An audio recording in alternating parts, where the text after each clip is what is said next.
Hello दोस्तों, आज हम एक्सप्लेन करने वाले हैं एक ऐसे फिल्म को जहां एक मेडिकल यूनिवर्सिटी में एक खतरनाक ज़ॉम्बी वायरस फैल जाता है।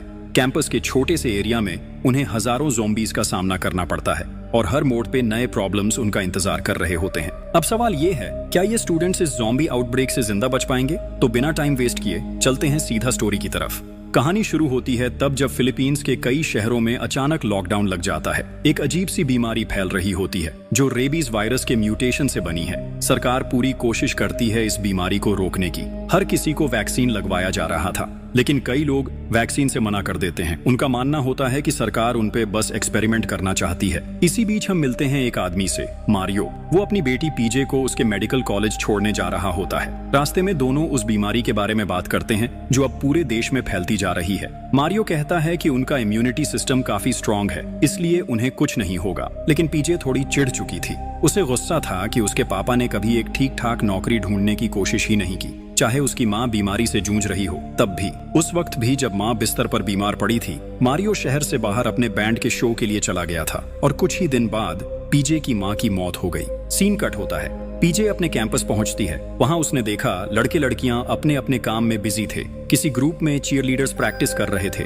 कहीं बास्केटबॉल का मैच चल रहा था और कुछ स्टूडेंट्स कैंपस के सामने प्रोटेस्ट कर रहे थे, फीस कम करने की डिमांड करते हुए। वहीं दूसरी तरफ ब्लॉक जी में, जो मेडिकल स्टूडेंट्स का हिस्सा था, पीजे अपने दोस्तों के साथ एक प्रैक्टिकल सेशन में शामिल होती है। सभी स्टूडेंट्स मिलकर डिस्कशन कर रहे होते हैं कि अगर कोई पेशेंट वायरस से इन्फेक्टेड हो जाए तो उसे कैसे संभालना चाहिए ताकि डॉक्टर या नर्स भी उस बीमारी से न पीड़ित हो।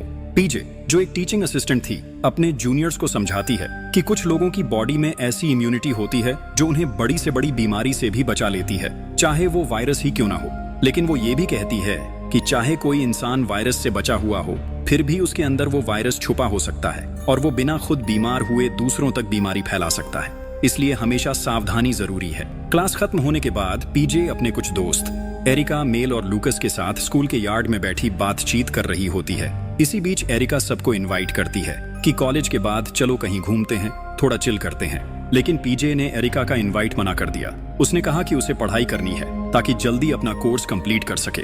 कुछ ही देर बाद उनकी बातचीत का मूड बिगड़ गया जब ब्लॉक एफ का एक एरोगेंट बास्केटबॉल प्लेयर वहां आया। उसका एटीट्यूड सबको गुस्सा दिलाने लगा। उसने लूकस को सीधा चैलेंज कर दिया क्योंकि दोनों आने वाले इंटर कैंपस बास्केटबॉल मैच में आपस में टकराने वाले थे। ये मैच डिसाइड करेगा कि कौन सा स्टूडेंट कैंपस की तरफ से टरकम कंपटीशन में खेलेगा। लेकिन जाने से पहले एरिका ने सबको रोका और कहा, पहले एक ग्रुप फोटो तो ले लेते हैं। वो फोटो अपने इंस्टाग्राम पे अपलोड करना चाहती थी। दूसरी तरफ मारियो एक कॉल करते हुए कहीं जा रहा होता है। तभी अचानक उसका एक्सीडेंट हो जाता है। लेकिन ये कोई नॉर्मल एक्सीडेंट नहीं था। एक लोकल बदमाश जानबूझ के उसके सामने आ गया ताकि मार खाकर मारियो से पैसे वसूल सके। पर मारियो के पास तो खुद एक रुपया नहीं था, इसलिए बिना सोचे समझे वो उस लड़के को सीधा ले जाता है सैन लाज़ारो यूनिवर्सिटी के हॉस्पिटल में, जहां उसकी बेटी पीजे पढ़ाई करती थी। उम्मीद थी कि शायद वहां उसे फ्री ट्रीटमेंट मिल जाए। उसी वक्त पीजे और एरिका भी उस हॉस्पिटल में मौजूद होती हैं। एक डॉक्टर उन दोनों को एक फीमेल पेशेंट को देखने भेजता है जो अभी अभी एक डॉग के काटने से बीमार हुई थी। पीजे और एरिका जैसे ही उस माँ के पैर के घाव का इलाज शुरू करते हैं, तभी बिना किसी वार्निंग के वो औरत अचानक से हाथ पैर मारने लगती है और कुछ ही सेकंड्स में उसकी डेथ हो जाती है। ये सब देखकर पीजे और एरिका दोनों डर जाते हैं। उन्होंने कभी जिंदगी में ऐसा कोई केस नहीं देखा था। सिर्फ एक कुत्ते के काटने से कोई कैसे मर सकता है। और जब उस मरी हुई पेशेंट की छोटी बेटी रोने लगती है, पीजे उसके पास जाकर उसे संभालने की कोशिश करती है। अपनी माँ को खो चुकी पीजे उस छोटी लड़की में अपना ही दर्द महसूस करती है और चाहती है कि वो थोड़ी हिम्मत दिखाए इस मुश्किल वक्त में। कुछ देर बाद पीजे की मुलाकात मारियो से होती है, जो उस बदमाश लड़के के साथ हॉस्पिटल के बाहर वेट कर रहा था। लेकिन पीजे अभी अभी एक ऐसी घटना देखकर आई थी जो उसके पुराने जख्मों को छेड़ गई थी और पता नहीं क्यों अपने ही पापा को देखकर उसके अंदर गुस्सा भर गया। बिना कुछ बोले वो तुरंत वहां से चली जाती है। तभी दूसरी तरफ माइल्स और उसके कुछ दोस्त उस मरी हुई औरत के शरीर को शिफ्ट करने जा रहे होते हैं, पर उन्हें बिल्कुल भी अंदाजा नहीं होता कि जो लाश वो उठाने जा रहे हैं वो अब भी जिंदा है। अचानक वो औरत की बॉडी हिलती है और वो झटके से उठकर माइल्स के दोस्त पर हमला कर देती है। सब कुछ एक सेकंड में उलट जाता है। माइल्स किसी तरह से बच के भागता है और चिल्ला चिल्लाकर सबको वार्न करता है, लेकिन तब तक देर हो चुकी थी। माइल्स के दोस्तों के साथ साथ वो औरत भी अब पूरी तरह से ज़ॉम्बी बन चुकी थी और दोनों मिलके हर तरफ के लोगों पर हमला करने लगते हैं। मारियो भी इस हंगामे में फंस जाता है। वो उस छोटे लड़के को बचाने की कोशिश करता है, लेकिन उस पर भी ज़ॉम्बीज का अटैक हो जाता है। एक छोटी सी घटना ने पूरे हॉस्पिटल को तबाही में डाल दिया। ज़ॉम्बी वायरस अब तेजी से हर कोने में फैल चुका था और हर जगह सिर्फ अफरा तफरी फैली हुई थी। उधर बास्केटबॉल कोर्ट में जब लूकस और बाकी प्लेयर्स कोच की इंस्ट्रक्शन सुन रहे थे, तभी अचानक कुछ दरवाजे तोड़ते हुए ज़ॉम्बीज अंदर घुस आए। इन ज़ॉम्बीज ने बिना किसी वार्निंग के सब पर अटैक कर दिया और एक एक करके हर बास्केटबॉल प्लेयर को काट दिया। बस एक लूकस ही था जो किसी तरह बच पाया। इसी बीच लेक्चरर्स रूम में पीजे और एरिका अभी अभी हॉस्पिटल का डरावना इंसिडेंट रिपोर्ट कर रही होती है। तभी वहां डरा हुआ माइल्स भागता हुआ आता है, सांस फूली हुई, आंखों में डर। वो चिल्ला के कहता है, जिन माओं का हमने ट्रीटमेंट किया था वो अब वापस उठ चुकी हैं और वो सब पर हमला कर रही है। वो ज़ॉम्बीज बन चुकी हैं। पीजे और एरिका अभी शॉक में ही थे कि तभी उन्होंने बाहर से चीखने चिल्लाने की आवाजें सुनी। पीजे ने तुरंत अपना फोन निकाला और लूकस का एक मैसेज आया, कैंपस में हर तरफ ज़ॉम्बीज फैल चुके हैं, तुरंत किसी सेफ जगह छुप जाओ। ये पढ़ते ही सबके चेहरे डर से भर गए और उनके साथ खड़ा था एक फॉरेन लेक्चरर जिसे सिचुएशन की ग्रेविटी तुरंत समझ आ गई। उसने तुरंत प्लान बनाया और कहा, दरवाजा बंद करो इससे पहले कि वो यहाँ भी आ जाए। लेकिन अफसोस, लेक्चरर देर हो चुका था। दरवाजा बंद करने से पहले ही ज़ॉम्बीज वहां तक पहुंच गए और एक ज़ॉम्बी ने आते ही उस लेक्चरर का हाथ काट लिया। दूसरी तरफ मारियो और वो बदमाश लड़का प्लेयर्स के चेंजिंग रूम में छुपे हुए थे। सब कुछ इतना तेजी से हुआ था कि उन्हें समझ ही नहीं आया। तभी एक आवाज आई जैसे कोई रूम के अंदर आ रहा हो। मारियो ने धीरे से जाकर चेक किया और देखा अंदर लूकस खड़ा था। वो तेजी से आया था और तुरंत मारियो को वार्न करता है, वायरस का इन्फेक्शन काटने से फैलता है, ये बहुत खतरनाक है। उसी वक्त वो छोटा लड़का जिसे उस लड़की ने काटा था अब धीरे धीरे एक ज़ॉम्बी में बदल रहा था और अचानक ही उसने उन दोनों पे हमला कर दिया। लेकिन शुक्र है लूकस ने अपना लोहे का हथियार उठाया और उस ज़ॉम्बी को मार गिराया। उस घटना के बाद लूकस और मारियो अलग हो गए। लूकस ने कहा कि उसे कहीं जाना है अपनी गर्लफ्रेंड को ढूंढने, लेकिन मारियो को ये नहीं पता था कि जिसके बारे में लूकस बात कर रहा था वो पीजे ही है जो इस वक्त लेक्चरर के कमरे में छुपी हुई है। कुछ देर बाद लूकस वहां पहुंचा, लेकिन तब तक लेक्चरर जिसे ज़ॉम्बी ने पहले काटा था अब बदलने लगा था एक खतरनाक ज़ॉम्बी में और उसने सब पर हमला करने की कोशिश की। लूकस ने तुरंत समझा उसे जॉय और अपने दोस्तों को बचाना होगा। जो लड़की उसके दिल के इतने करीब थी, उसकी रक्षा अब उसकी जिम्मेदारी थी। बिना किसी स्पेशल हथियार के सिर्फ थोड़े सामान के साथ लूकस और उसके दोस्तों ने मिलकर ज़ॉम्बी बन चुके लेक्चरर को हरा दिया। लेकिन अभी भी उनके सामने एक नई मुश्किल खड़ी थी। अचानक से फौज कैंपस में आ गई और बिना किसी देर के मेन गेट को लॉक कर दिया। उन्होंने साफ कह दिया अब कोई भी बाहर नहीं जा सकता ताकि ये ज़ॉम्बी इन्फेक्शन और जगह न पहुंचे। जब पीजे और बाकी लोगों को ये बात समझ आई तो उन्होंने डिसाइड किया कि वो कैंपस के पीछे वाले गेट से भागने की कोशिश करेंगे, लेकिन उस गेट तक पहुंचने के लिए उन्हें कई जगहों से गुजरना पड़ेगा और वो सब जगह अब ज़ॉम्बीज से भरी हुई थी। उसी वक्त हॉस्पिटल में एक हिम्मत वाली नर्स थी, मेरी। उसने एक छोटी सी डर से कांप रही लड़की को देखा और तुरंत उससे बोला, चलो यहाँ से कोई सुरक्षित जगह ढूंढते हैं। फिर जब मेरी की मुलाकात मारियो से हुई जो ज़ॉम्बीज से लड़ रहा था, तो बिना किसी हिचकिचाहट के मेरी ने अपना हथियार निकाला और मारियो के साथ मिलके ज़ॉम्बीज पर हमला कर दिया। ज़ॉम्बी वायरस के फैलते ही कैंपस में हर तरफ अफरा तफरी मच गई थी। इसी बीच कैंपस के बीएम चेयरमैन जेलो और उसकी डेप्यूटी वनेसा दोनों परेशान थे। उन्हें समझ ही नहीं आ रहा था कि इस मुसीबत से कैसे निपटा जाए। तब जेलो ने सोचा अपने पापा को फोन करता हूँ, जो एक बड़े सरकारी ऑफिसर थे। उसने उम्मीद लगाई थी कि शायद पापा कुछ मदद भेज सकें और पापा ने कहा, कल सुबह 5 बजे एक हेलीकॉप्टर भेज रहा हूँ ब्लॉक जी के हॉस्पिटल की छत पे, वहां से मैं तुझे ले जाऊंगा। लेकिन एक शर्त थी, जेलो किसी को कुछ नहीं बताएगा क्योंकि हेलीकॉप्टर में सिर्फ 2 लोग ही जा सकते थे। लेकिन वनेसा ने ये बात छुपाई नहीं, उसने सब कुछ बाकी बीएम मेंबर्स को बता दिया जिनमें माइल्स भी था। जब जेलो को पता चला कि वनेसा ने राज सबके सामने खोल दिया तो वो इतना चिढ़ गया कि उसने वनेसा को जोर से धक्का दे दिया और वनेसा सीढ़ियों से गिर गई। वनेसा को सीढ़ियों से गिरता देखकर जेलो ने तुरंत सबके सामने झूठ बोल दिया। उसने कहा, मुझे मजबूरी में उस पर हाथ उठाना पड़ा क्योंकि वो ज़ॉम्बी वायरस से इन्फेक्टेड थी और ऐसा लगा जैसे सबने उसकी बात मान ली। किसी ने भी उस पर शक नहीं किया। इसी वजह से पीजे ने खुद जेलो को उनके ग्रुप में शामिल होने के लिए कहा। दूसरी तरफ मारियो और मेरी ज़ॉम्बीज से मुश्किल से बच के निकल गए थे। अब वो दोनों कैंपस की कैंटीन में छुप गए जहां उन्हें खाने पीने का सामान भी मिल गया, क्योंकि किसी को नहीं पता था कि ये डर और मौत का खेल कब तक चलेगा। थोड़ी देर के लिए सब शांत था और उसी वक्त मेरी ने मारियो से अपना दिल हल्का किया। उसने कहा, मैं उस छोटी सी लड़की रूबी के लिए बहुत बुरा महसूस कर रही हूँ। इतनी छोटी उम्र में उसने अपनी माँ को खोया है और अब उसके सामने ये खौफनाक दुनिया है जो हर मोड़ पे उसकी जिंदगी छीन सकती है। मैरी की बात सुनते ही मरियो को अपनी बेटी पीजे याद आ गई, जो शायद अभी भी कैंपस में कहीं हो सकती थी। उसने तुरंत फोन मिलाया, लेकिन कुछ समझ ही नहीं आया क्योंकि कॉल बीच में ही कट गया। मारियो का दिल घबरा गया। क्या उसकी बेटी अब भी जिंदा है या वो भी इस ज़ॉम्बी आउटब्रेक का शिकार बन चुकी है? पीजे और उसके दोस्तों ने ज़ॉम्बीज के एक बड़े झुंड के बीच से निकलने की कोशिश की, लेकिन बिना जाने ही उनकी हलचल ज़ॉम्बीज ने देख ली और तभी सब कुछ बिखर गया। पीजे और लूका, एरिका और बाकी लोगों से अलग हो गए। उन्हें मजबूरन एक पुरानी कार के नीचे छुपना पड़ा ताकि वो ज़ॉम्बी अटैक से बच सकें। वो लगभग ज़ॉम्बीज के बीच घिर गए थे, लेकिन किसी तरह उन्होंने पास की आयरन फेंस पर चढ़कर जिंदा बचने का रास्ता निकाल लिया।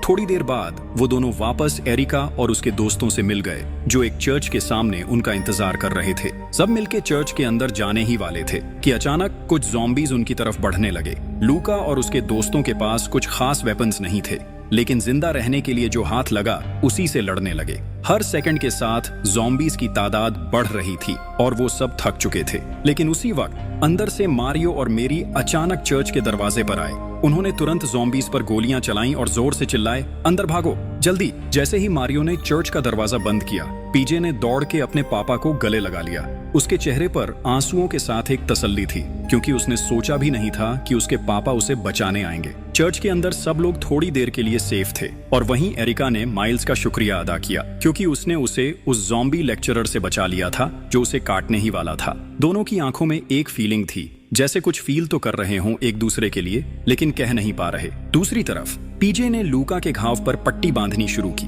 जो उसे ज़ॉम्बीज से भागते वक्त लगी थी। और जैसे एरिका और माइल्स के बीच कुछ था, वैसे ही पीजे और लूका के दिल में भी कुछ चल रहा था। लेकिन उनके बीच का वो पल मारियो ने बिगाड़ दिया। वो बार बार उन दोनों के पास आके घूम रहा था, जैसे कुछ कहना चाहता हो या फिर जानना चाहता हो कि लूका उसकी बेटी के इतना करीब क्यों है।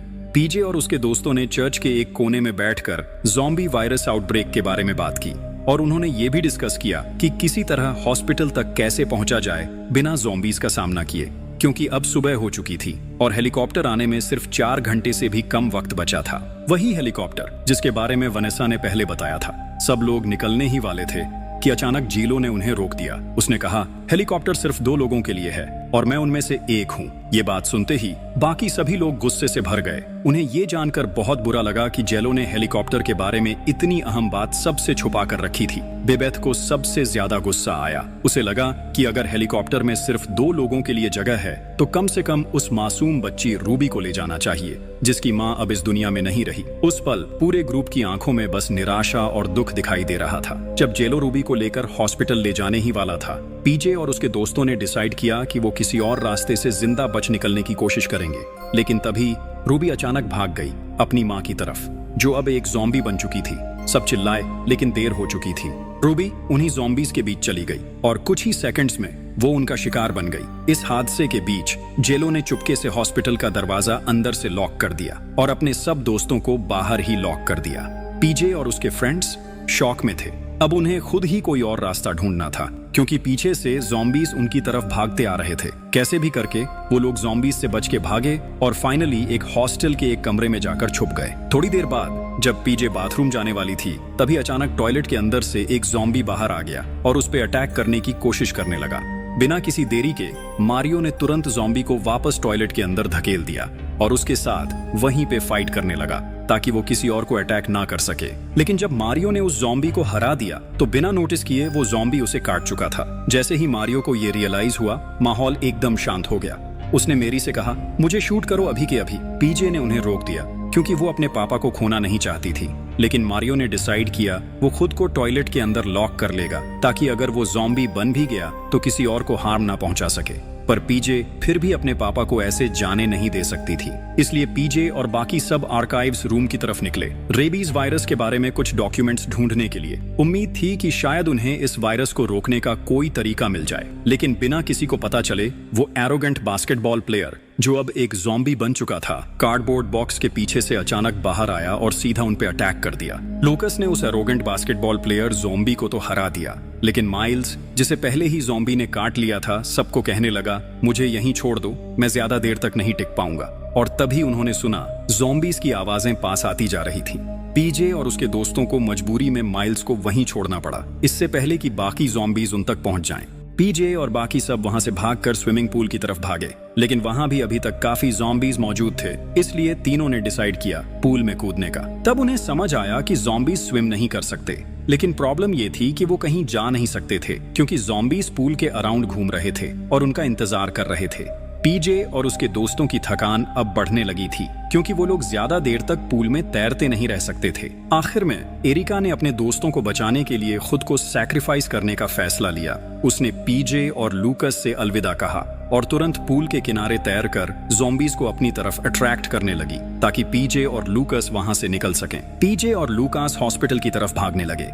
उम्मीद थी कि रेस्क्यू हेलीकॉप्टर आने से पहले वो रूफ तक पहुंच जाएं, लेकिन हॉस्पिटल के आसपास अभी भी ज़ॉम्बीज भरे हुए थे। दोनों को अकेले ही 100 से भी ज्यादा ज़ॉम्बीज का सामना करना पड़ा जब तक वो लोग हॉस्पिटल के रूफ तक नहीं पहुंच गए। लेकिन रूफ पे पहुंचकर भी वो डोर ओपन नहीं कर पाए जो हेलीपैड की तरफ जाता था। इसलिए लूकस ने पीजे को उठाकर ऊपर चढ़ाया ताकि वो उस जगह तक पहुंच सके। लेकिन बदकिस्मती से लूकस खुद पीजे के साथ नहीं जा सका क्योंकि उसके हाथ की चोट ने उसकी स्ट्रेंथ खत्म कर दी थी। आखिर में लूकस ने पीजे को गुड बाय कहा और उसे ये भी बताया कि वो उससे काफी टाइम से प्यार करता था, पहली बार मिलने से ही। और जैसे ही ज़ॉम्बीज रूफ तक पहुंचने लगे, लूकस ने बिना किसी हेजिटेशन के बिल्डिंग के टॉप से जंप कर गया क्योंकि वो नहीं चाहता था कि वो ज़ॉम्बी बनकर उन लोगों पे अटैक करे जिनसे वो प्यार करता था। काफी देर तक इंतजार करने के बाद पीजे को आखिरकार समझ आ गया कि रेस्क्यू हेलीकॉप्टर कब का चला गया है और अब कोई उसे बचाने नहीं आने वाला। और क्योंकि उसने अपने सब अपनों को खो दिया था, दोस्तों को, फैमिली को, एक वक्त ऐसा भी आया जब पीजे ने अपनी जान तक देने का सोचा, सिर्फ इसलिए ताकि वो उन सब से मिल सके जो उसके लिए सब कुछ थे। लेकिन फिर भी उसने अपना फैसला बदल दिया। उसे याद आया उन सब लोगों की कुर्बानी जो ज़ॉम्बीज से लड़ते रहे सिर्फ उसे बचाने के लिए। उनकी कुर्बानी बेकार नहीं जा सकती थी, वो उनके लिए जिंदा रहना चाहती थी। और तभी उसने अपने हाथ पर एक ज़ॉम्बी के काटने का निशान देखा। तब पीजे को लगा क्या पता शायद उसमें इम्यूनिटी हो, क्योंकि उस बाइट का उस पर कोई असर ही नहीं हुआ था। शायद मारियो सही कह रहा था, उनके बॉडीज में एक स्ट्रॉन्ग इम्यून सिस्टम था जो वायरस से लड़ सकता था। और अगर ये बात सच है तो शायद मारियो भी अभी जिंदा है। यही सोचकर पीजे ने हिम्मत जुटाई ताकि वो ज़ॉम्बीज से लड़ सके और एक बार अपने पापा से दोबारा मिल सके। पीजे ने फाइनली बहुत सारे ज़ॉम्बीज को मार गिराया और उसके बाद उसकी मुलाकात मारियो से दोबारा हुई और जैसे उसने सोचा था वैसे ही निकला। उसके पापा मारियो में भी ज़ॉम्बी वायरस के अगेंस्ट इम्यूनिटी थी। अब दोनों ने मिलकर एक नया रास्ता ढूंढना शुरू किया कैंपस से बाहर निकलने का, क्योंकि वो दोनों नहीं चाहते थे कि हजारों ज़ॉम्बीज उन पे हमला करें। तभी उन्होंने गूगल मैप्स पे एक नजर डाली और मारियो को एक पुरानी अफवाह याद आई। कहा जाता था कि जापानीज ऑक्यूपेशन के जमाने का एक पुराना टनल इस कैंपस के नीचे कहीं दबा हुआ है, लेकिन उन्हें ये नहीं पता था कि वो टनल उसी चर्च के अंदर था जहां वो पहले जा चुके थे। ज्यादा टाइम वेस्ट किए बिना दोनों तुरंत उस टनल की तरफ दौड़ पड़े, लेकिन जैसे ही वो दोनों निकलने ही वाले थे, अचानक जेलो उनके सामने आ गया और बिना किसी वार्निंग के उन पे अटैक करने लगा। ये देखते ही मारियो ने तुरंत जेलो को रोकने की कोशिश की, जबकि पीजे ने उस केओस में एक निकलने का रास्ता ढूंढना शुरू कर दिया। और जैसे ही उन्हें एक एग्जिट मिला, बिना एक सेकंड वेस्ट किए पीजे और मारियो दोनों उस जगह से भाग निकले और पीछे का दरवाजा जोर से बंद कर दिया। और इसी टेंशन के बीच पीजे और मारियो ने फाइनली उस कैंपस को छोड़ दिया, एक ऐसे कैंपस को जो अब ज़ॉम्बीज से भरा हुआ था। लेकिन अफसोस, उनकी स्ट्रगल अभी खत्म नहीं हुई थी, क्योंकि अब ज़ॉम्बी वायरस आउटब्रेक पूरे शहर में फैल चुका था। 2 हफ्ते बाद सरकार ने अनाउंस किया कि ज़ॉम्बी वायरस का आउटब्रेक शायद रुक गया है, क्योंकि भूखे ज़ॉम्बीज एक एक करके खुद ही मरने लगे थे। फिर जब रेस्क्यू टीम ने सैन लाज़ारो यूनिवर्सिटी के अंदर जाने की कोशिश की, तो उस टीम की लीडर, जो कोई और नहीं बल्कि मेरी थी, फाइनली लूकस को ढूंढ निकालने में कामयाब हो गई, जो अब तक जिंदा था। और यहीं पर ये फिल्म खत्म होती है। तो दोस्तों, ये था आज का वीडियो। उम्मीद है आपको पसंद आया होगा। चैनल को सपोर्ट करना ना भूलें, सब्सक्राइब बटन दबाएं और बेल आइकॉन भी ऑन कर दें ताकि आप कोई भी लेटेस्ट वीडियो मिस ना करें। अगली कहानी में मिलते हैं, तब तक के लिए सी यू एंड टेक केयर।